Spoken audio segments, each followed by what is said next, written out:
अस्सलामुअलैकुम and welcome to AAR pharmacy lectures. Biopharmaceutics में next chapter है हमारे पास ड्रग क्लियरेंस। ठीक है, ड्रग क्लियरेंस हम किसे कहते हैं?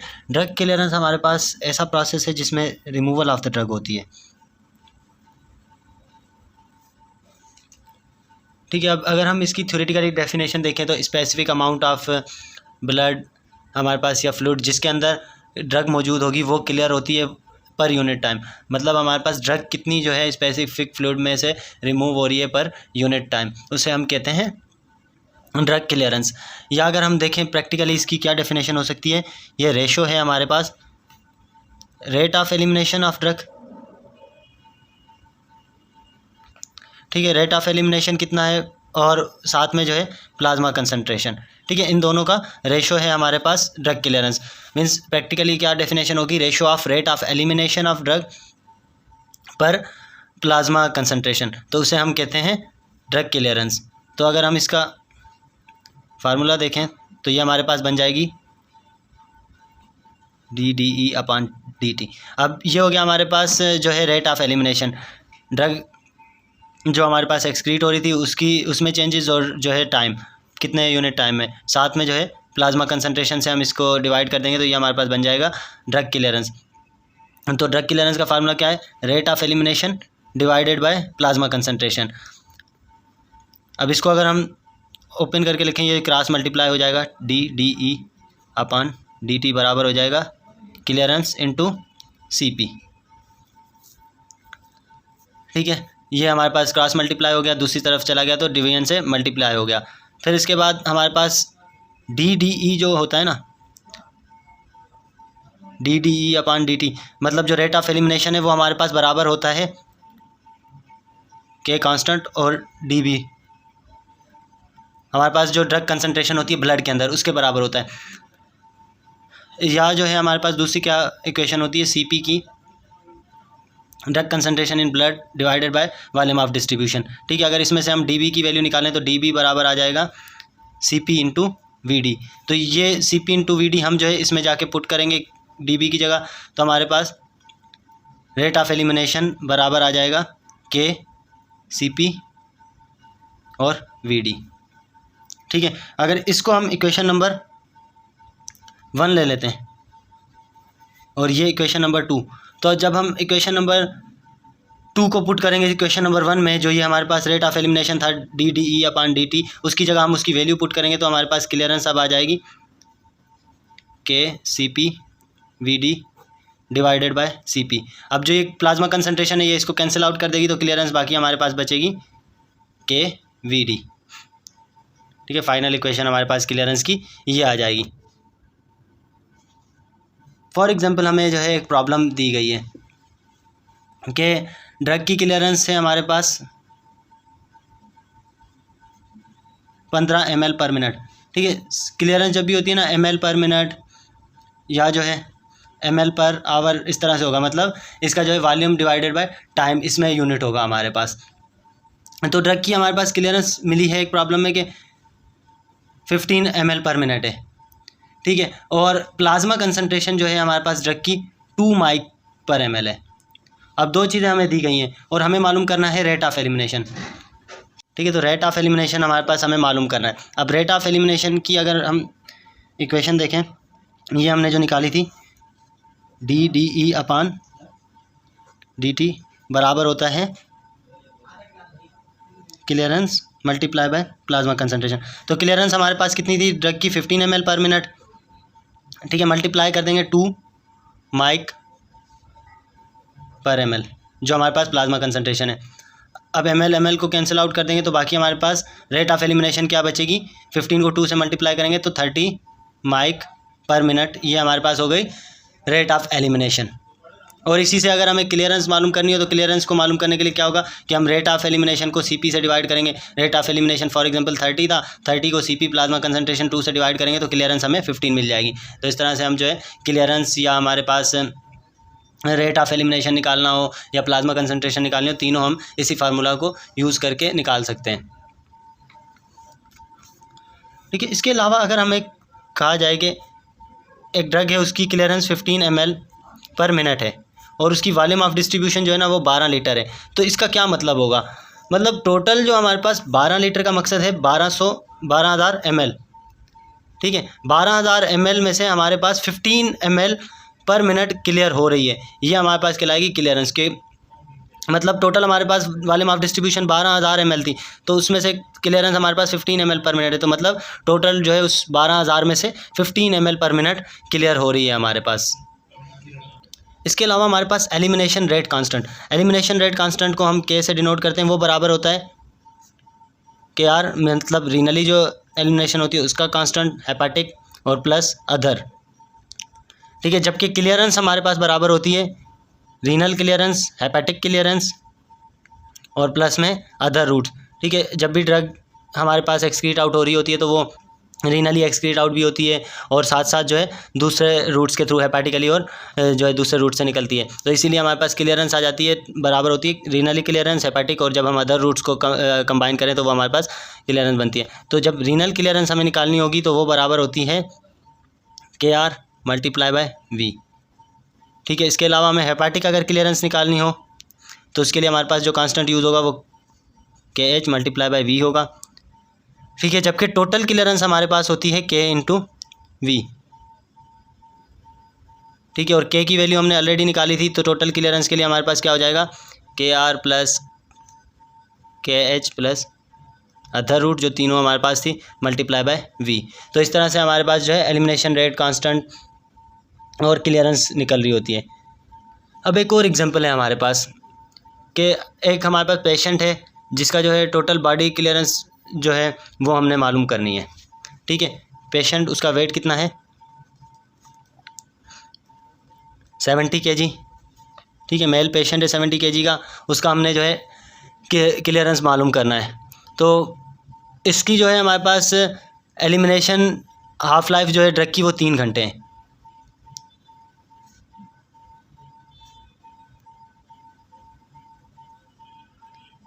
हमारे पास एलिमिनेशन हाफ लाइफ है। और उसके अलावा हमारे पास वॉल्यूम जो है वॉल्यूम ऑफ डिस्ट्रीब्यूशन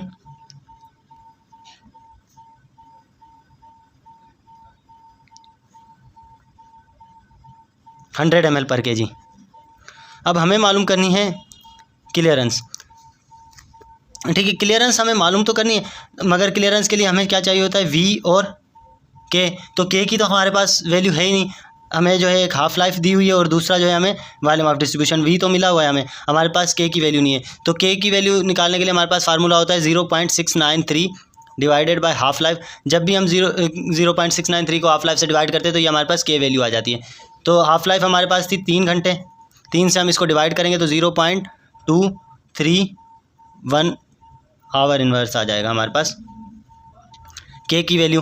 फिर हम क्लियरेंस मालूम करने के लिए इस 0.23 इन्वर्स को मल्टीप्लाई कर देंगे 100 ml पर kg। जब ये इससे मल्टीप्लाई करेंगे, अब ये पॉइंट 2 इस तरफ आ जाएंगी हमारे पास, क्योंकि 2 0 एक सिफर खत्म होगा तो पॉइंट इस तरफ आ जाएगी, दूसरा सिफर खत्म होगा तो पॉइंट और इस तरफ आ जाएगी। तो क्लियरेंस हमारे पास बनेगी 23.1 mg पर kg। अब ये आवर इन्वर्स था तो नीचे की तरफ चला जाएगा, पर आवर हो जाएगा, ठीक है। क्लियरेंस हमारे पास आ गई 23.1 mg पर kg पर आवर। मगर इसमें से फर्दर हमें जो है ना टोटल बॉडी क्लियरेंस मालूम करनी है। अब पेशेंट का वेट के अकॉर्डिंग हम उसको मल्टीप्लाई करेंगे, क्योंकि kg के हिसाब से ना अभी हमें इसके kg भी ख़त्म करने पड़ेंगे। क्लियरेंस हमारे पास होती है mg पर आवर या ml पर आवर, जो भी हमारे पास बन रही होती है ml पर आवर, बल्कि ये हमारे पास वॉल्यूम ऑफ डिस्ट्रीब्यूशन जो है ml पर आवर में होती है। तो अभी हमें ये ml पर आवर्स में मालूम करनी है, तो kg को ख़त्म करना है। तो टोटल जो हमारे पास बॉडी वेट दिया था उससे हम इसको मल्टीप्लाई कर देंगे 23.1 मल्टीप्लाई बाय 70, तो ये हमारे पास कहलाएगी 16.17 ml पर आवर ड्रग की टोटल क्लियरेंस, ठीक है।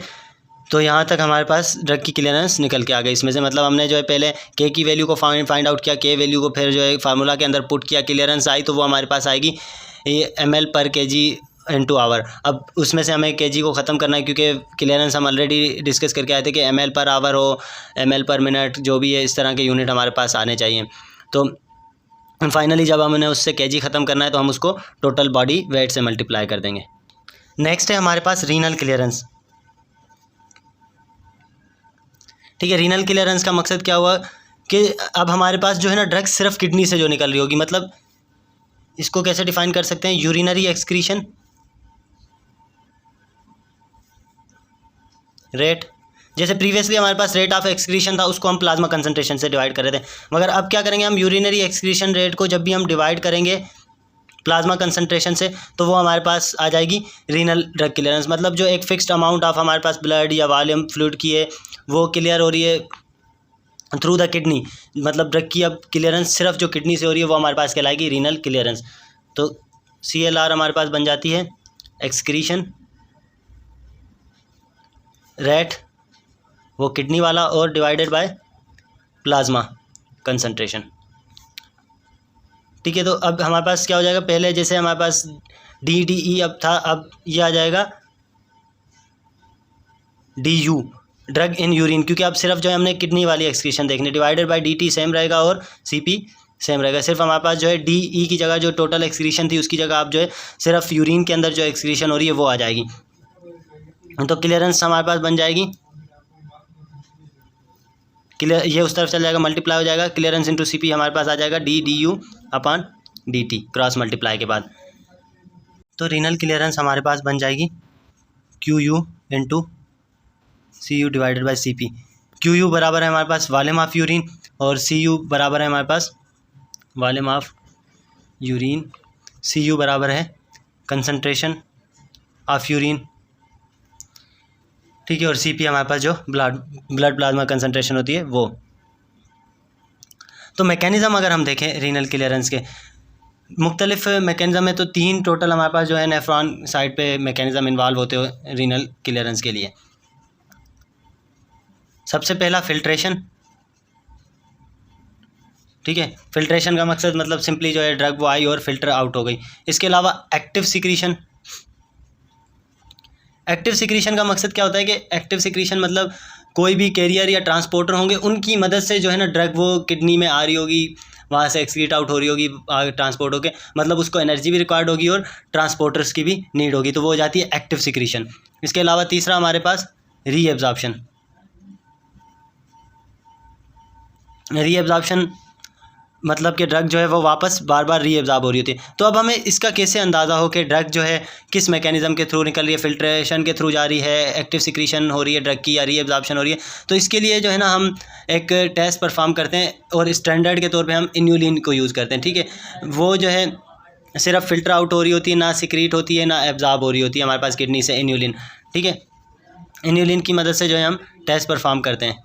अब उस टेस्ट में हम जो है चेक करते हैं कि स्टैंडर्ड और ड्रग को साथ साथ जो है ना गुजारा जाता है और फिर उनका रेशो चेक किया जाता है कि कितना ड्रग का रेशो क्लियर हुआ है और कितनी हमारे पास जो है इन्यूलिन के कंपैरिजन में कितनी जो है ड्रग हमारे पास एक्सक्रीट हुई है। क्लियरेंस रेशो सिंपली हम इसे कह सकते हैं।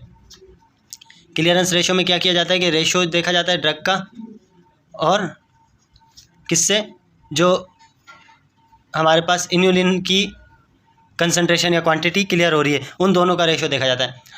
अब जब भी हमारे पास drug clearance divided by inulin clearance, ठीक है, इनका रेशो अगर 1 से कम हो, ठीक है, मतलब 1 से कम आ रहा है, ड्रग की कंसंट्रेशन मतलब कम है इन्यूलिन के कंपैरिजन में, तभी हमारे पास जो है 1 से कम आएगा वैल्यू। जब 1 से कम आएगी तो इस कंडीशन में क्या होगा, हम कहेंगे कि ड्रग जो है ना वो पार्शली रीएब्जॉर्ब हो रही है, ड्रग रीएब्जॉर्ब हो रही है, इसीलिए कम जो है बॉडी से निकल रही है। इसके अलावा दूसरा, अगर हमारे पास clearance of drug to inulin clearance का हम रेशो देखें, वो अगर 1 के बराबर आ रहा है, ठीक है, मतलब ड्रग की क्लियरेंस और इन्यूलिन की क्लियरेंस दोनों बराबर आ रही हैं, तो हम कहेंगे ड्रग जो है वो सिर्फ फ़िल्टर आउट हो रही है, मतलब ड्रग जो है सिर्फ वो फ़िल्टर हो, क्योंकि इन्यूलिन हमें पता है कि वो सिर्फ फ़िल्टर आउट होती है, तो अब दोनों बराबर निकल के आ रही हैं, तो मतलब ड्रग भी जो है हमारे पास सिर्फ फ़िल्टर आउट हो रही है। इसके अलावा अगर हम ड्रग का रेशो देखें क्लियरेंस इन्यूलिन की, ठीक है, ये रेशो अगर हमारे पास ग्रेटर देन 1 आ रहा है, ठीक है, ग्रेटर देन 1 आएगा, मतलब अगर हमारे पास ड्रग की क्लियरेंस वो इन्यूलिन से ज़्यादा है, तो हम कहेंगे ये जो है ड्रग हमारे पास एक्टिवली सीक्रेट हो रहा है। ठीक है, एक्टिवली सीक्रेशन का मकसद क्या है कि मतलब ड्रग जो है वो एक्टिव ट्रांसपोर्ट के थ्रू, कैरियर्स के थ्रू ज़्यादा आ रहा है, तो वो जो है इन्यूलिन से ज़्यादा एक्सक्रीट आउट हो रहा है, इसीलिए हमारे पास जो है ड्रग टू हम इन्यूलिन रेशो देख रहे हैं तो 1 से ज़्यादा आ रहा है। अब रीनल क्लियरेंस को डिटरमाइन हम कैसे करते हैं, ठीक है, डिटर्मिनेशन अगर हम देखें रीनल क्लियरेंस की, कैसे डिटरमाइन किया जाता है? इसका जो है ना एक स्लोप बनाया जाता है, कर्व बनाया जाता है रीनल क्लियरेंस के लिए। क्या करते हैं कि हम रेट ऑफ एक्सक्रीशन जो होता है हमारे पास ड्रग की, उसको एक तरफ रखते हैं और दूसरी हम जो है एक्स एक्सिस पे प्लाज्मा कंसंट्रेशन रख लेते हैं। दोनों चीज़ें रखेंगे, मतलब प्लाज्मा कंसंट्रेशन और सामने उसके जो है ड्रग एक्सक्रीशन रखेंगे, तो एक ग्राफ बनाएंगे, उसकी मदद से हम जो है मालूम करते हैं कि रीनल क्लियरेंस हमारे पास कितनी है। तो हम ये ग्राफ इस तरह से बना रहे होते हैं, प्लाज्मा कंसंट्रेशन और जो है हमारे पास रेट ऑफ एलिमिनेशन हम रख रहे होते हैं और इस तरह हम ग्राफ्स बना रहे होते हैं। तो जो भी हमारे पास ड्रग ऐसी जो रैपिडली एक्सक्रीट आउट हो रही होंगी, ठीक है, तो उनकी जो है ड्रग एक्सक्रीशन हमारे पास ज़्यादा है। जब ज़्यादा है तो स्लोप हमारे पास स्टीप पर बनेगा, मतलब बड़ा एक स्लोप बनेगा क्लियरेंस ज़्यादा होने की वजह से। जबकि ऐसी ड्रग्स जिनकी हमारे पास एक्सक्रीशन किडनी के थ्रू स्लो है, ठीक है, वो किडनी के थ्रू स्लो निकल रहे होते हैं, तो उनका जो हमारे पास जो है ना ग्राफ बनता है वो स्मॉल बनता है। और फिर इसमें जो हमारे पास एरिया अंडर कर्व बन रहा होता है इस तरह ग्राफ का, उसको हम जो है ट्रेपीजॉइडल रूल से मालूम करते हैं। अब मुख्तलिफ हमारे पास जो है रूल होते हैं। ट्रेपीजॉइडल रूल क्या होता है? ट्रेपीजॉइडल रूल में जो है ना हम उसको पार्ट्स में इक्वल डिवाइड कर रहे होते हैं, इस तरह से इक्वल के पार्ट्स डिवाइड करेंगे और फिर हर पार्ट का जो है ना एरिया कैलकुलेट करके उस टोटल एरिया को हम कंबाइन कर लेते हैं। फॉर एग्जांपल इसका एरिया 2 है, इसका 5 है, इसका 7 है, इसका 8 है, तो हम सबको इस तरह अलग अलग एरिया कैलकुलेट करेंगे उन पार्ट्स को डिवाइड करके, और सब पार्ट्स का एरिया जो है आखिर में हम ऐड करके कैलकुलेट कर लेंगे, तो हमें जो है वो एरिया अंडर कर्व टोटल मिल जाता है। ठीक है, एडवांटेज और डिसएडवांटेज क्या है हमारे पास इस मेथड का, कि अगर कोई भी हमारे पास डेटा पॉइंट मिसिंग है तो हम जो है क्यूमुलेटिव अमाउंट को कैलकुलेट नहीं कर सकते, क्योंकि ट्रेपीजॉइडल रूल है, कहीं से भी अगर हमारे पास एक पार्ट मिसिंग है तो हम उसको जो है कैलकुलेट नहीं कर पाएंगे। ठीक है, अगर डेटा कंप्लीट है तो फिर जो है इस मेथड के थ्रू इजीली हम जो है रेट ऑफ एलिमिनेशन को डिटरमाइन कर सकते हैं। बहुत शुक्रिया वीडियो लेक्चर को देखने का। फर्दर आप लोगों को अभी भी कोई कन्फ्यूजन हो, इसमें कुछ चीज़ समझ में नहीं आई हो, तो आप लोग मुझसे पूछ सकते हैं।